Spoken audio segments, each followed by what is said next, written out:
जय हिंद साथियों।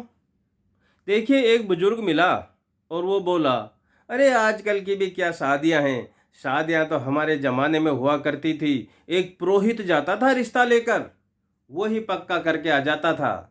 फिर खानदान देखे जाते थे, सगे संबंधियों से पूछते थे, पड़ोसियों से पूछते थे, रिश्तेदारों से पूछते थे, मगर उससे नहीं पूछते थे जिसकी शादी होनी है।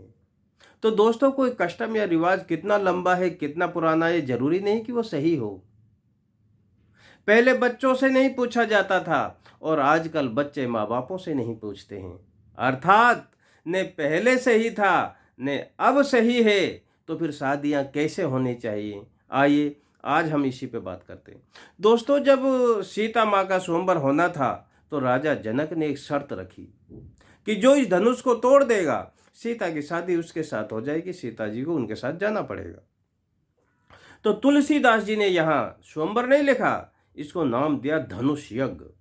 और उस धनुष यज्ञ से पहले, एक दिन पहले, जब सीता जी पुष्प वाटिका में देवी जी की पूजा करने के लिए पुष्प लेने जाती है, उसी वाटिका में श्री रामचंद्र भगवान भी अपने गुरु जी के लिए पुष्प लेने आते हैं। जब दोनों एक दूसरे को देखते हैं, नज़र मिलती है, आकर्षण होता है, लगाव होता है, एक दूसरे को लाइक करते हैं। और जब दूसरे दिन धनुष तोड़ देते हैं रामचंद्र जी और शादी हो जाती है, तो फिर यहाँ पर तुलसीदास जी लिखते हैं सीता स्वयंवर।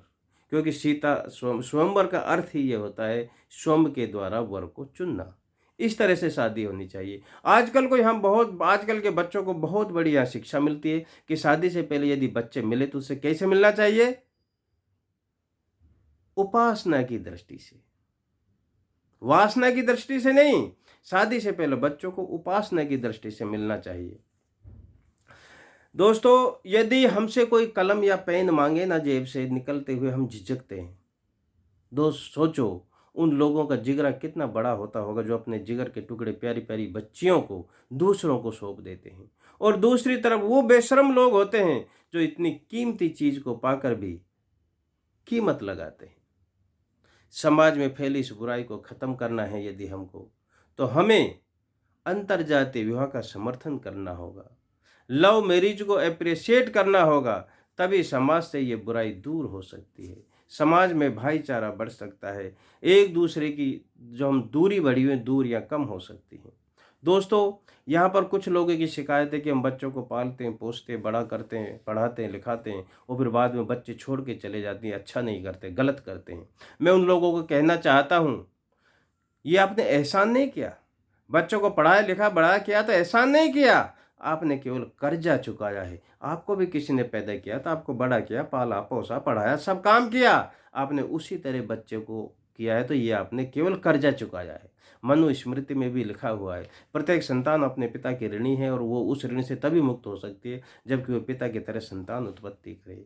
आपने केवल कर्जा चुकाया है। यदि आप एहसान करना चाहते हो तो जब बच्चा नौजवान हो जाता है तो उसकी हाँ में हाँ, उसकी खुशी में शामिल होना सीखो, तब एक्चुअल में आप उन पर कुछ एहसान करोगे। दोस्तों, यहाँ से शुरू होता है बच्चों पर एहसान करने का समय। कुछ नासमझ लोग होते हैं जो प्यार में पड़े हुए बच्चों को मार देते हैं, फिर जीवन में पछताते हैं, रोते हैं, जेल में पड़े हुए सड़ते हैं। दोस्तों, समझदार वो नहीं होता जो ठोकर लगने के बाद संभले, उसके तब तक तो नुकसान हो चुका होता है। समझदार वो होता है ठोकर दूसरे को लगे और खुद उससे सबक ले, ये होती है समझदारी।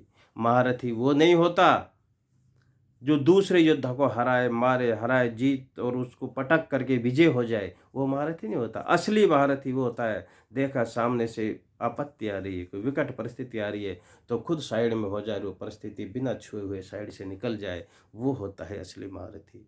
तो आज के बाद ये अपने मन में एक कॉन्सेप्ट बना लो कि हमको अच्छाई को फैलाना है, लव मैरिज, अंतरजातीय विवाह का समर्थन करना है, तभी संसार में फैली हुई बुराइयों का नाश हो सकता है।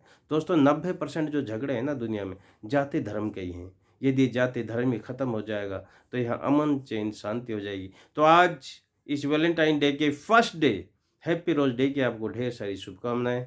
जय हिंद।